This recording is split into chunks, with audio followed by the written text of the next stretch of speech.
नमः परमहंसास्वादितचरणकमलचिन्मकरन्दाय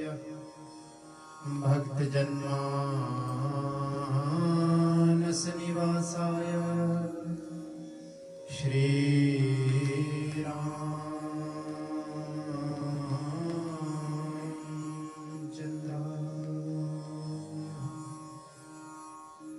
ध्येयं सदा परिभवाग्नमभीष्टदोहम् तीर्थास्पदं शिवविरिञ्चिनुतं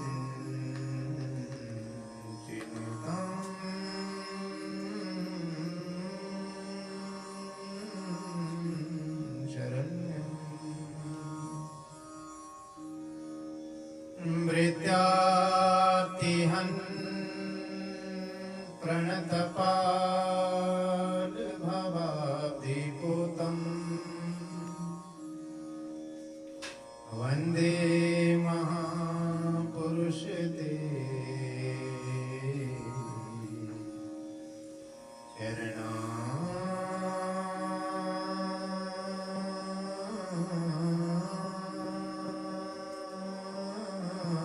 चरणारविन्दम् वंशी विभूषितकरानावनीरदाभा पीताम्बरा तरुणबिम्बफला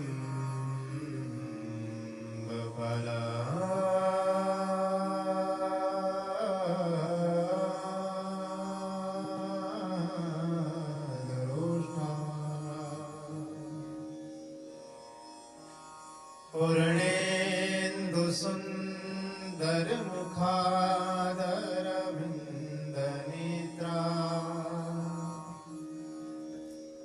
कृष्णात् परं किमपि त्वमहं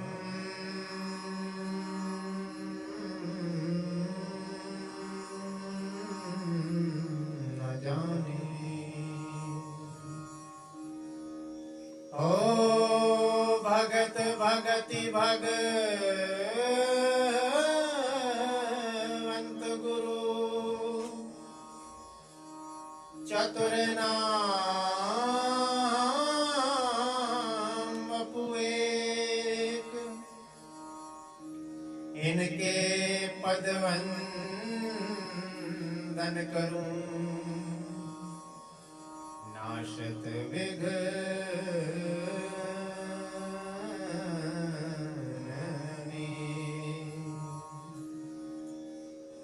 राधे मेरी स्वामिनी, मैं राधे तेरो दास, जन्म जन्म मोहे दीजियो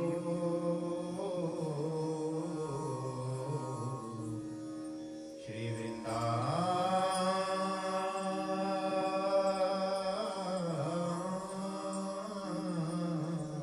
को वास। ओ आइए हनुमंत जी विराजिए, कथा कहूँ मति अनुसार, प्रेम से गादी बैठो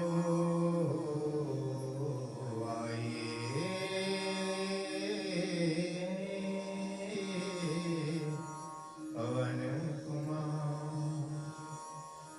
आइए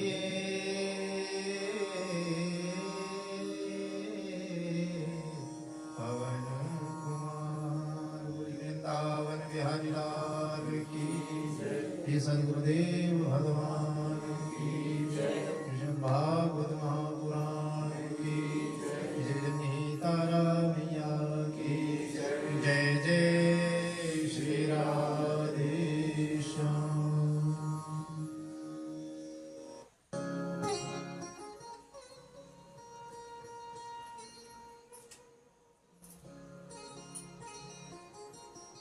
जीवन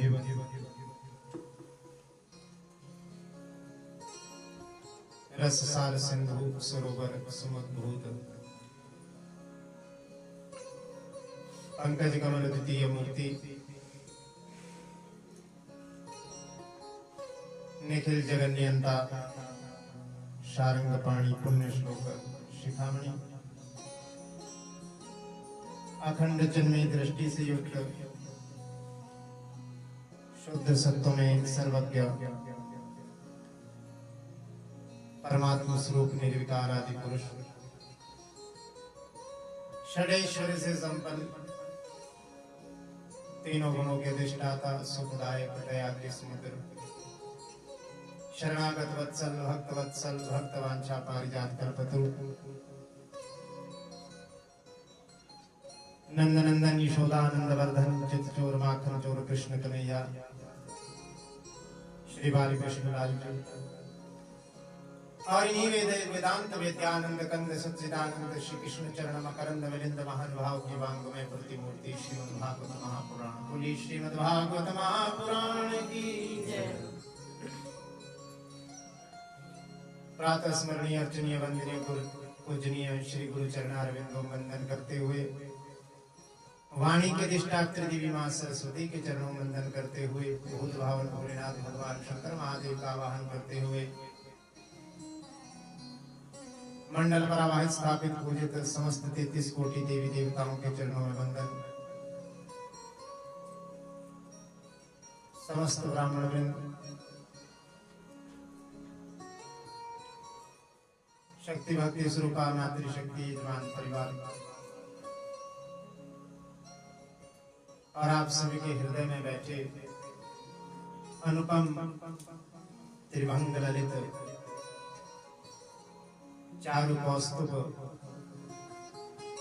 लसत मकर कुंडलधारी बंसीधारी मोर मुकुटधारी वैजंती माला पीतांबर ओढ़े हुए भगवान बाल कृष्ण लाल की अनुपम छवि बोले बाल कृष्ण भगवान की जय।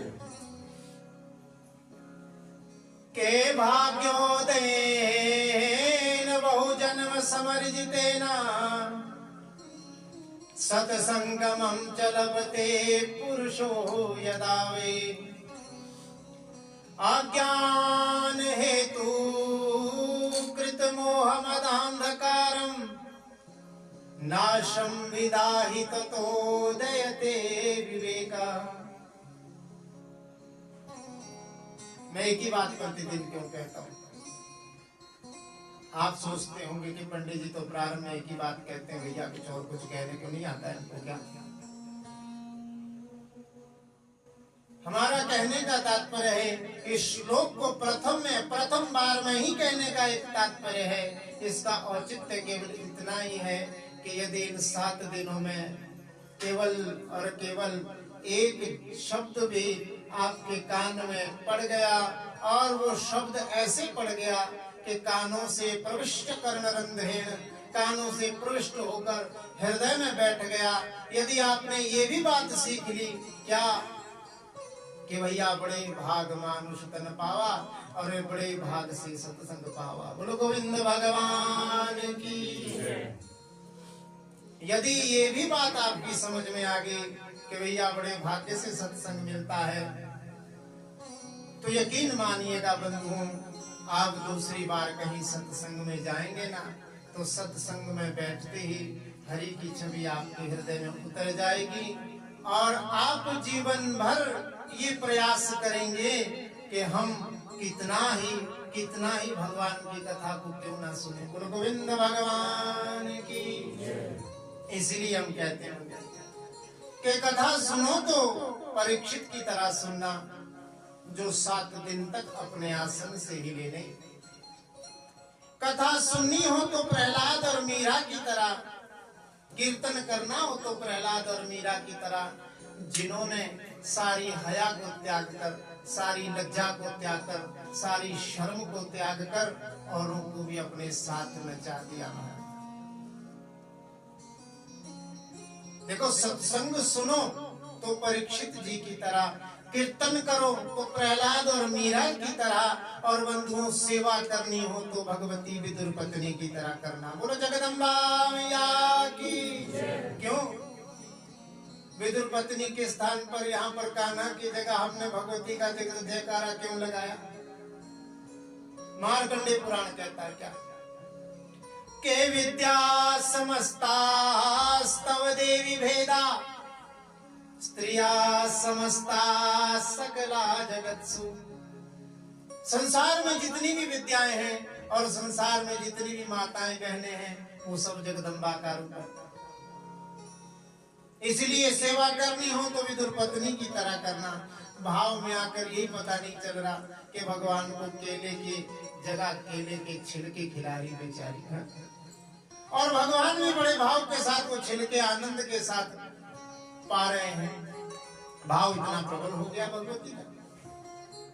और बंधुओं यदि दास्य भाव से भगवान को भजना है तो दास्य भाव तो हनुमान जी से सीखो महाराज। बोलो हनुमान जी महाराज की। हनुमान जी से सीखो दास्य भाव। जिन्होंने जो भी कार्य किया चाहे वो कामना से किया या निष्काम भाव से किया, सभी भाव श्री राम जी के चरणों में समर्पित करते चले गए। बोलो राघवेंद्र सरकार की। सारे भाव कहाँ समर्पित किए? राम जी के चरणों में। और यही भाव है। और यदि जीवन में प्रेम करना है, सभी बातें हैं देखो, सुनना, सुनने के बाद कीर्तन करना, कीर्तन के बाद सेवा करना, दास्य भाव से भगवान की भक्ति करना, और प्रेम यदि करना हो तो प्रेम तो गोपियों से सीखो महाराज। प्रेम गोपियों से सीखो जिन्होंने अपनी काम की वृत्ति को अंतर्मुख कर लिया और अपने काम की वृत्ति को गोविंद से जोड़ दिया। इसीलिए कहता हूं बंधुओं, क्योंकि जितना, और यदि हम ये सोचे ना भी,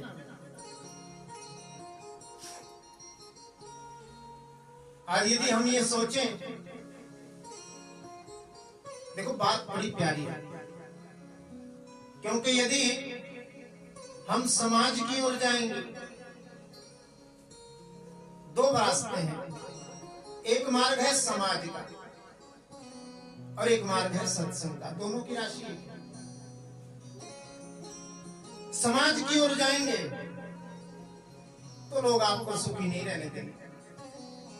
आपके किए हुए किसी भी कार्य में कुछ ना कुछ शंका व्यक्त करेंगे। दृष्टांत से समझो बात को। एक पति, एक पत्नी और एक उसका पुत्र। कुछ लोग इस कथा को भगवान भोलेनाथ शंकर से भी जोड़ते हैं कि माता पार्वती ने पूछा भोलेनाथ कि संसार के लोग इतने दुखी क्यों हैं? आप इनको सब कुछ समर्पित क्यों नहीं कर देते? इनको सभी सुख क्यों नहीं दे देते? भोलेनाथ ने कहा, समझाने का प्रयास किया, माता पार्वती को नहीं समझी, तो भेष बदल लिया। साथ में अपने साथ नंदी जी महाराज को ले लिया, गणेश जी महाराज को ले लिया और भेष बदल के रास्ते से जाने लगे। अब जैसे रास्ते से जाने लगे, नंदी महाराज साथ में चल रहे हैं, गणेश जी भी ठुमक ठुमक के साथ में चल रहे हैं, माता पार्वती भी चल रही है, भोले बाबा भी चल रहे हैं। रास्ते में कोई किसान मिल गया। किसान ने कहा, अरे बाबा कहाँ जा रहे हो? बाबा ने कहा, यही बस थोड़ी दूर जा रहा हूँ, ज्यादा दूर नहीं, बस यही जा रहा हूँ। वैसे जाना तो बहुत लंबा है, लेकिन विचार है कि यही कहीं रास्ते में विश्राम कर लें। किसान ने कहा, कितने मूर्ख हो भाई, इतनी अच्छी सवारी तुम्हारे पास है, इसके ऊपर क्यों नहीं बैठ जाते? तुम तो बिल्कुल मूर्ख लगते हो, बेकार में इतना श्रम क्यों करना? जब तुम्हारे पास सवारी, इस पर बैठ के अपने गंतव्य की ओर चले जाओ। भोले बाबा ने सोचा ठीक है, गणेश जी भी बैठ गए, माता पार्वती भी बैठ गई, भोलेनाथ भी बैठ गए, नंदी भगवान भी। आगे चले तो कोई माता बहन मिल गई, शायद क्यारी पहुंचे हो, घास काटने कोई माता जी आई, वहां कांधे पे दराती रखी, दराती कांधे पे रखते ऊपर से बुला दिया, महात्मा कहाँ जा रहे हो?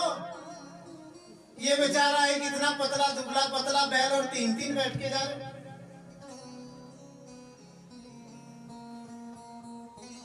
तीन तीन बैठ के जा रहे। भोले बाबा ने अब की बार सोचा बेचारा हमारा बेटा है, इसको बिठा देते हैं बैल पे। और आगे निकले, शायद साधुपुर से थोड़े पीछे ही होंगे। वहां पहुंचे, वहां पर किसी ने बुला लिया व्यक्ति ने, अरे महात्मा कहाँ जा रहे हो? बोले सोलन जाना था। तो भैया इतनी ची सवारी बैठ के क्यों नहीं जाते? और जब गणेश जी महाराज को घोड़े के ऊपर देखा, बालक को घोड़े के ऊपर देखा, तो उसने लगा देखो माता पिता तो पैदल चल रही है, बड़ा सेठ बना हुआ है इसका। गणेश जी को भी उतारता। अब की बार माता पार्वती को बैठा दिया और आगे बढ़े। किसी ने और टोका, अरे देखो इतने तकड़े और पार ये बेचारी, इसके ऊपर इसको बिठा रखा है, पतिदेव पैदल चल रहे हैं, इसको शर्म नहीं आती? पार्वती जी उतर गई। अब की बार भोले बाबा बैठ गए और चले आगे। किसी ने और टोक लिया, देखो ये बेचारी पत्नी और इसका बेटा पैदल चल रहे हैं, इस मूर्ख को इतनी अकल नहीं, इतनी शर्म नहीं है कि इनको ऊपर बैठा दे और खुद पैदल चले। माता पार्वती समझ गई। आगे जाकर भोले बाबा से कहा, हाँ बाबा ये बात सत्य है, क्योंकि व्यक्ति संसार की ओर जितना जाता है उतना दुखी हो जाता है, और जितना अंतर्मुखी होता है उतना ही सुखी हो जाता है। बोल गोविंद भगवान की। इसलिए हम कहते हैं एक तरफ रहो। पंजाब के मुल्तान के वर्तमान में पाकिस्तान के एक बड़े भारी संत हुए, उनका नाम है छज्जू जी महाराज था। पत्नी ने एक बार बहुत डांटा, बहुत डांटा बेचारी, बड़ी गलानी मन हुई, कहां फंस गया गृहस्थ के चक्करों में, बाबा बन जाते। ये सोचते सोचते बड़े कष्ट की बात होती है। शास्त्रों का वचन है जानती के क्रोध मुखी चभार्या, यदि पत्नी क्रोध मुखी मिल जाए ना, क्या होता है? जीना दुष्कर हो जाता है। बोलो गोविंद भगवान की। क्रोध मुखी यदि भार्या मिल जाए तो पुरुष के लिए बड़ा कष्ट का समय होता है, और पिता के रहते पुत्र गति को प्राप्त हो जाए तो पिता के लिए जीवन कष्टकारी हो जाता है। और कष्टात् कष्टतरम खुद क्षुधा, शास्त्र तो यहाँ तक कहते हैं भैया इन सबसे बड़ा यदि कोई कष्ट है तो सबसे बड़ा कष्ट है भूख का। कुछ भी हो जाए, 2 दिन भोजन छोड़ेंगे, 3 दिन भोजन छोड़ लेंगे, चौथे दिन तो कहेंगे भैया रोटी बना जरा इसमें। नरक के समान कष्ट देता है यदि पत्नी क्रोधमुखी हो, गुस्से से चिल्लाती रहे। तो छज्जू जी महाराज बेचारे बीच रास्ते में चलने लगे, ध्यान पूरा घर में, और ये सोच रहे कि कितनी दुखदाई पत्नी मुझे मिली, रोज कष्ट देती है, गालियां देती है, क्रोध करती है मुझ पर। ये सोचते सोचते बीच रास्ते से चल रहे हैं, पीछे से बेचारा कोई टांगे वाला आया, टांगे वाला आया पीछे से। उसने कहा अरे बाबा एक पास से हो जाओ। क्या कहा? बोलो, नींद आ रही क्या? सो जाओ, थोड़ी देर हम भी सो जाते। अपने राम क्यों चिल्ला रहे हैं? फिर बोलो ना जयकारा, बोलो गोविंद भगवान की जय। कहते बाबा एक पास से हो जा। पंजाबी में एक पास से होने को कहते हैं, एक तरफ हो जा, एक साइड को हो जा, थोड़ा जरा। पीछे से कहा कि एक पास से हो जा। बाबा का ध्यान टूटा, घर से ध्यान सड़क पे आया, सड़क से ध्यान अपने ऊपर आया, मैं कहाँ चल रहा हूँ? रास्ते में, बीच रास्ते में पीछे देखा तो टांगे वाला एक तरफ। टांगे वाला उनके सामने से मुख के पास से जैसे ही आगे और निकला, आगे को जाते जाते बाबा ने देखा कि ये टांगे वाला बहुत पते की बात कर गया, बहुत पते की बात कर गया। आज से ये टांगे वाला मेरा गुरु है। भागे छज्जू जी महाराज पीछे पीछे, टांगे वाले के पैर पकड़ लिए। टांगे वाले ने कहा क्या कर रहे हो महात्मा, ये क्या कर रहे हो, मेरे पैर पकड़ रहे हो? छज्जू जी महाराज ने कहा कि आज से तू मेरा गुरु हो गया। बोले क्यों? इसलिए कि तूने ही मुझे बताया है एक पासे हो जा, या संसार का हो जा, या भगवान का हो जा। और बंधुओं यही वचन है, हमेशा एक तरफ रहना, या तो संसार के ही रहना या भगवान के ही रहना। संसार के रहोगे तो एक दिन ठोकर लगेगी, ठोकर लगते खुद भगवान की ओर मुड़ जाओगे। यदि पहले ही भगवान की तरफ हो तो बंधु सो तो कल्याण हो ही गया। बोलो गोविंद भगवान की जय। इसलिए बंधु के भाग्योदयन बहु जन्म समर्जितेना सतसंगमं च लभते पुरुषो यदावे। अनंत जन्मों के पुण्य का उदय हुआ। और हम लोगों का संसार में स्वभाव क्या है, एक दूसरे को हम सुखी समझते हैं। शास्त्रों में संसार को क्या कहा गया, दुखालयम शाश्वतम। ये संसार क्या है, दुख का घर है। हम लोग एक दूसरे को देखते हैं, पड़ोसी को देखते हैं, हम सोचते हैं इसने तो हमसे बड़ा घर बना लिया, इसने तो हमसे पहले तरक्की कर ली। एक दूसरे को सोचते हैं। रिश्तेदारों को भी हम सोचते हैं कि इसके पास तो बहुत पैसा है, महाराज हमसे ज्यादा पैसा इसके पास धन है, यही सोचते हैं। ईमानदारी से कहना है यहाँ पर। लेकिन वास्तव में ना धन में सुख है, ना परिवार में, ना पत्नी में सुख। केवल मुनेरे कांत जीवन।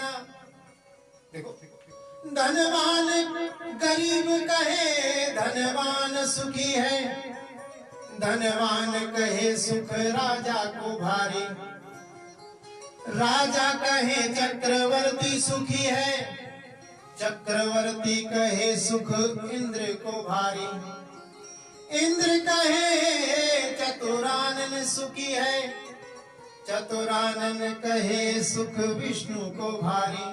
तुलसी बाबा कह रहे हैं। और तुलसी जी जानी विचारी कहे, सिया राम भजन बिन जीव दुखारी। यदि दुख है, यदि कष्ट है बंधुओं, तो सिया राम अर्थात भगवान के भजन के बिना ही हमारे जीवन में दुख है। वास्तव में हमारे जीवन में दुख क्यों आते हैं? हम लोग ज्योतिषियों के पास कुंडली लेकर भी तब जाते हैं जब बच्चे की टांग टूट जाती है, जाते ना।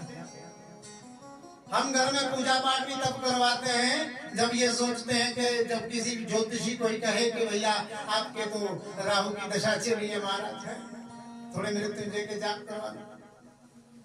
वो आगे पीछे भगवान की याद नहीं आती, क्योंकि आगे पीछे तो मतलब ही नहीं भगवान से। मैंने कल कहा था ना आपसे कि दुख में सुमिरन सब करे, सुख में करे न कोई। हमारे ऊपर जब तक कष्ट नहीं आते भगवान का नाम कौन लेता है? कोई नहीं लेता। सुबह उठते नहाते हैं, एक कहता है, पिता कहता है पुत्र को उठाओ कर तो पूज लो, पुत्र कहता है पापा जी आप खुद ही पूज लो, मेरे से नहीं पूजे जाते। माता कहती है पुत्रों से कि बेटा धूप जला लो, ज्योति जला लो, बत्ती जला लो। बेटा कहता है ये फालतू के काम मेरे को नहीं करना। ऐसा ही होता है। और जब कोई बच्चे के ऊपर कष्ट आते हैं, परिवार के ऊपर कष्ट आते हैं, फिर क्या करते हैं? हम क्या करते हैं कि शिवपुरी जाने जरा पंडित जी के पास कुंडली दिखानी है। बोलो गोविंद भगवान की।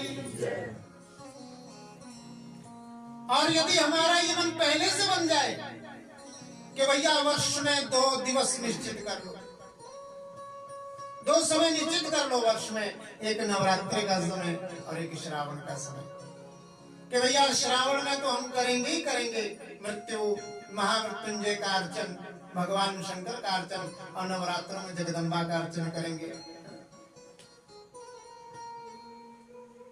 तो कष्ट कैसे आएगा, कैसे दुख आएगा? और हाँ, जो रहा ग्रहों का प्रभाव वो तो व्यक्ति के ऊपर पड़ता ही पड़ता है महाराज। यदि कहीं टांग टूटनी हो ना तो उंगली टूटने पर सीमित कर सकते हैं, लेकिन ग्रहों का प्रभाव पड़ता ही पड़ता है। इनको विशेष शक्तियां दी है ना जी महाराज भगवान। तो इसलिए हम कहते हैं बंधुओं, गरीब कहे धनवान सुखी है। गरीब सोचता है धनवान सुखी, धनवान सोचता है कि राजा को भारी सुख होगा, राजा सोचता है कि चक्रवर्ती सम्राट को सुख होगा, चक्रवर्ती सम्राट सोचता है कि इंद्र को सुख होगा, इंद्र सोचते हैं कि ब्रह्मा जी को सुख होगा, ब्रह्मा जी सोचते हैं भगवान विष्णु सुखी होंगे, शेष की शैया पर लेटे रहते हैं महाराज, कोई फिक्र नहीं, कोई फाका नहीं, कोई टेंशन नहीं महाराज, लेटे रहते हैं। लक्ष्मी मैया पैर दबाती, आहा इनसे बड़ा सुखी तो कोई नहीं। लेकिन तुलसी बाबा कहते हैं कि भैया ना विष्णु को सुख है, ना ब्रह्मा को सुख है, ना चक्रवर्ती राजा को, ना इंद्र को, और ना ही धनवान को, और ना ही गरीब को सुख कहते हैं। सुख तो केवल उसी के जीवन में है जो भगवान का नाम लेता है। बोलो गोविंद भगवान की। और यही दुख है बंधु। इसलिए हम कहते हैं कि यदि जीवन में कुछ पाना है, जीवन में यदि जब हम यहाँ से जाएंगे ना महाराज, यहाँ से जाते हुए मार्ग में यमलोक के द्वार पर जब हिसाब किताब पूछा जाएगा, जब पूछेगा भगवान, जब पूछेगा वो दूत कि तुम्हें पैर दिए थे, इन चरणों से तूने क्या किया, इन पैरों से तू क्या भगवान के विग्रहों की ओर चला, क्या मंदिरों की ओर दर्शन किए कि तू मधुशाला की ओर गया। भगवान पूछेंगे तुम्हें हाथ दिए थे, इससे सेवा की। भगवान पूछेंगे तुम्हें जिह्वा दी थी, राम का नाम लिया। भगवान पूछेंगे नासिका रंध्र दिया, भगवान के चरणों में चढ़ी हुई तुलसी को क्या सूंघा। भगवान पूछेंगे तुझे आंखें दी थी, क्या भगवान के विग्रह को निहारा। भगवान पूछेंगे कान दिए थे, श्रवण दिए थे, कान दिए थे, इनसे मेरी कथाएं, भगवान की कथाएं सुनी, और यदि सुनी तो कल्याण होना निश्चित है, और यदि नहीं सुनी, इस हिसाब में यदि गड़बड़ होगी तो भैया मृत्यु के समय में भय व्याप्त होगा। शास्त्र कहते हैं कि व्यक्ति को मृत्यु से भय नहीं लगता। मृत्यु के समय में यदि जब व्यक्ति भय के मारे व्याकुल जो होता है, वो अपने पिछले कर्मों को याद करते हुए व्याकुल होता है। इसीलिए बंधु, इसीलिए हम कहते हैं कि शास्त्रों का, कथाओं का श्रवण करने से हमारे अंदर संस्कार पैदा होते हैं। भगवान की ज्योति हमारे हृदय में जगती है और आत्मा का बोध होता है। नैमिषारण्य के परम पावन तीर्थ पर शौनकादि 88,000 ऋषियों को भागवत की परम पावनी कथा का श्रवण सूत जी महाराज करवा रहे हैं। यही कथा भाव के साथ कल हमने सुंदर पितामह भीष्म के अनुपम चरित्र का भी श्रवण किया। कल की कथा में बड़ा आनंद आया, सत्य कह रहा हूं, क्योंकि भाव के साथ आप लोग भी श्रवण कर रहे थे, और भाव आप सभी का देखकर मेरे हृदय से भी उजागर हो रहा था। पितामह का उद्धार हुआ, भगवान द्वारिका की ओर प्रस्थान करके अर्जुन को भी साथ ले गए। अर्जुन जी महाराज जी को भी साथ ले गए, और बंधु शौनकादि ऋषियों ने पूछा कि उत्तरा के गर्भ में जिसकी रक्षा की थी उसका क्या हुआ। सूत जी महाराज ने कहा कि समस्त तारों सद्गुणों से उदय महाराज पांडु के वंशधर परीक्षित जी महाराज का जन्म हुआ। बोलो परीक्षित जी महाराज की। एक बार परीक्षित जी महाराज दिग्विजय को निकले। दिग्विजय के लिए जैसे ही निकले, मन में सोचा कि क्यों ना मैं अपने राज्य का निरीक्षण करूं। अपने राज्य का निरीक्षण करते करते जहां भी जाते अपने पूर्वजों की प्रशंसा सुनते हैं, परंतु जैसे जैसे घूमते घूमते वर्णन आता है भागवत में, सरस्वती नदी के तट के किनारे पहुंचे, वहां पर एक बड़ा अजीब दृश्य देखा। ऐसा दृश्य देखा जिसे देखकर आत्मा कष्ट में पड़ गई परीक्षित जी महाराज की। दृश्य क्या देखते हैं? दृश्य देखते हैं एक बछड़ा, एक गाय, और एक दुष्ट व्यक्ति, काला कलूटा मनुष्य, राजा जैसा वेश धारण कर रखा है, अपने दंड से उन्हें